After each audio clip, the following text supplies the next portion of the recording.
I think that there's still a lot of uncertainty in the world and in the markets. And so I'm generally concerned that there's a lot of chop. And so I pick something that's pretty conservative, but I would have a combination of cash and the front end of the yield curve. So T-bills all the way up to 2-year bonds. So you can generate 4.5, probably by the end of this year, 5% pretty safely owning this stuff while you wait for things to become more certain. And the way that I think about it is that I would rather miss the first 10 or 15% of a rally once we're really done with this stuff than try to overcorrect and try to pick a bottom, just because I think that you could lose a lot of money. So I think the goal for this year is to stay resilient and in the game. And so having a bunch of cash on the sidelines ready to pound it in. Meanwhile, a portion of it collecting 5% is not such a bad thing while you wait for the bottom.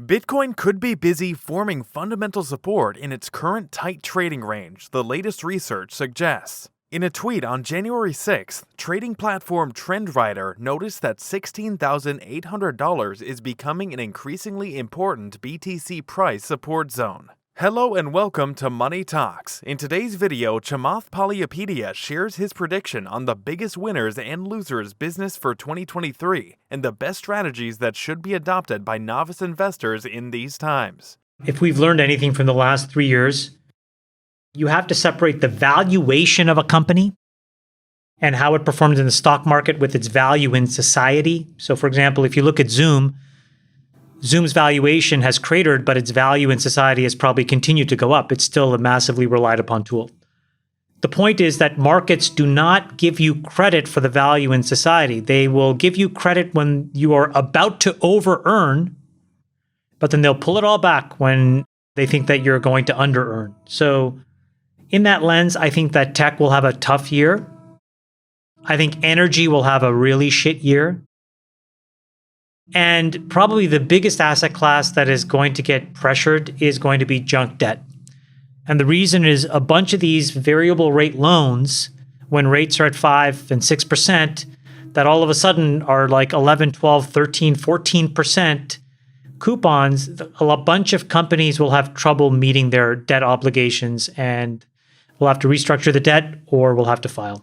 Bitcoin's lack of volatility has led commentators to debate when a breakout could occur and in what direction it could go. So far, however, the increasingly narrow trading range in place since the FTX saga in November remains in control. Now, on-chain analysis is hinting that, contrary to some beliefs, BTC USD may not have further to fall in the current phase of the bear market. TrendRider eyed the 1-week chart to flag $16,800 as the current 100-week point of control, the price level generating the largest volume in the specific period. The longer the period and the higher the volume, the stronger the notional POC support or resistance level is. Around 16.8K is the new 100 weekly POC for Bitcoin. In simple terms, on the last 100 weeks, this is the level where most volume has been traded, which is creating a potential bottom formation. Should this be the case, Bitcoin could avoid the worst doomsday predictions of recent months, including a drop to $10,000 or even lower. Look what happened to B-REIT. What do you think about that crazy thing that happened with the Blackstone REIT? I mean, that's nuts.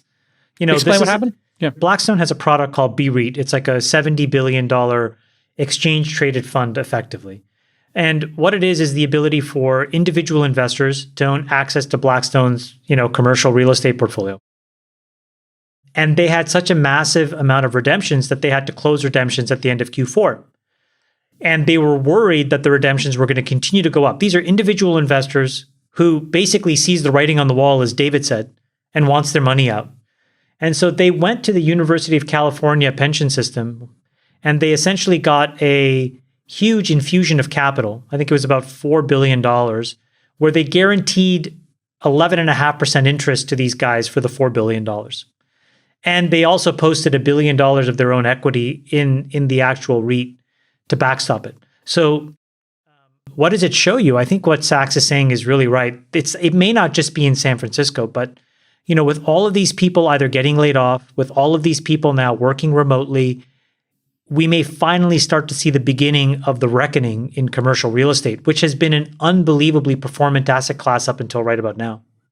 And on top of that, you have to factor in these much higher rates. And so these building owners, if they financed it, which they invariably have always financed, they have huge variable rate payments that are due on these buildings.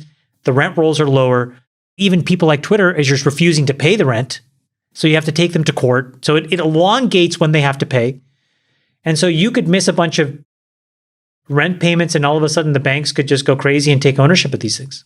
Since the FTX crisis, Bitcoin has settled into a historically narrow trading range, which refuses to budge. Despite macro triggers, low-volume holiday trading, and a yearly candle close, BTC price action has stuck rigidly to a zone focused on $17,000. This is the least volatile period in the history of Bitcoin Historical Volatility Index, and other data likewise shows that such sideways behavior is extremely rare.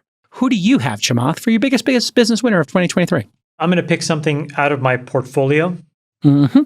I think I'm the only non-trivially large investor in both SpaceX and Relativity Space. Relativity Space has SpaceX is clearly just crushing on all cylinders. And they're really the only game in town with respect to launch capability. And if you just Google it, you'll see that the Europeans, have a hit or miss capability on launch. The Russians are completely unable to do launch now because of all of these sanctions. The private companies in New Zealand or the United States have also had fits and starts, really incapable. Relativity, which is now the second most highly valued space business, is about to do a launch in the third week of January. And the big difference between it and SpaceX, which is sort of why we did it, this is a early YC company. I did the Series A and kind of went along the whole way. They have 3D printed everything. And the reason why 3D printing is interesting is so if you think a rocket costs $5 billion if built by NASA, Elon was able to take that to 100 to 500 million. And if you 3D print everything, you can take that cost to like 5 to 50 million. And so it allows you to just have this repeatability and manufacturability. Now, SpaceX also has a lot of 3D printed parts, but Relativity is entirely 3D printed. It has a launch in 3 weeks at Cape Canaveral, I think. And we have a $10 billion order book that gets unlocked. So I don't know how to see beyond a lot of these market forecasts right now. So I'd rather pick a company. I'll pick something in my portfolio. If the rocket does not blow up, there's a $10 billion order book, and this company is now on a trajectory to be as valued as SpaceX. All right, and if it talking his book times 2. And if it doesn't, it goes to zero. A big move is brewing for Bitcoin. Charles Edwards, founder and CEO of asset manager Capriol Investments, stated on January 5th. Bitcoin is currently trading at a major low in volatility. Generally, when Bitcoin breaks out of extremely low volatility, the ensuing trend tends to last. Don't fight the trend on the next major move. Chamath, who's your biggest business loser prediction for 2023? The world wants to know. Let me just build on what Freeberg and Sachs said for a second before I give you my pick. Sure. This is the conversation you and I had when we just got on. Guys, what I was telling JCal is at the end of Q4, I did 5 deals. And 4 were pro ratas, 1 was a new deal. And they were all clean markups. So the 4 deals that other people put money into. And I was looking at them and I was trying to figure out, okay, what differentiates these things? And Freeberg, to your point, these were super clean startups with very clean cap tables that had clear progress. And then conversely, I had 7 converts showed to me for companies whose valuations were anywhere between 3 and I would say 12 billion. And I did none of them. And not only did I do none of them, nobody else did any of them. And the problem was the real market clearing price was 80 to 90% down. And so I was like, what is going on here? So Freeberg, to your point, I don't even think it's just cash intensive startups. I think it's like all growth companies are in a really bad place. I thought that this growth stuff would get sorted out in 2 to 3 months. And now I'm worried it's 2 to 3 years. I think it's toxic. Who does the convert benefit? The convert benefits the VCs who want to maintain the illusory valuation that they had before. They do that to assuage the limited partner who gave them money, that the marks aren't as bad as they thought.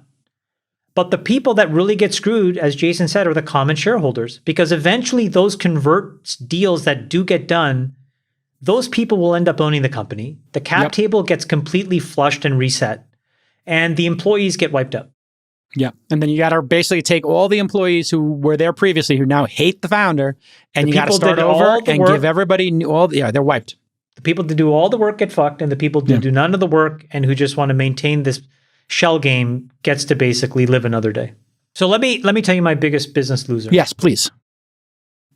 I think that the biggest potential business loser this year is Google search, as measured by pure profitability and engagement. I think it's easier for me to see where the usage comes from, as opposed to picking OpenAI or ChatGPT in terms of where the usage goes to. And the reason is because I think a lot of people don't still fully understand how machine learning and AI work. But just 30-second primer, there's two big buckets of work. There's what's called learning, which is how you learn how to make predictions. And then there's what's called inference, which is when you actually type something into the search box, you get the answer. The thing with learning and what ChatGPT is showing is that they have learned by crawling the entirety of the web. There are 5 or 6 other organizations that are capable of crawling the entire web in terms of cost, in terms of compute, in terms of the quality of the transformers and the quality of the AI. And so I find it easier to predict the decay in the quality of Google search as that much better than everybody else than I find it is to predict who will win, because I think that with enough time and money, Oracle, Microsoft, Google, the Chinese internet companies can all compete, Facebook. And so I think that you'll converge on the same training, which will lead to the same inference. And so I think consumers end up getting confused and will end up being able to get high quality search results from many places versus today. You would only think that Google is the only game in town, quite honestly, for most people. Well, so I think that the statistics show that. Yeah. Google could lose 10 or 15% of usage to all these other sites.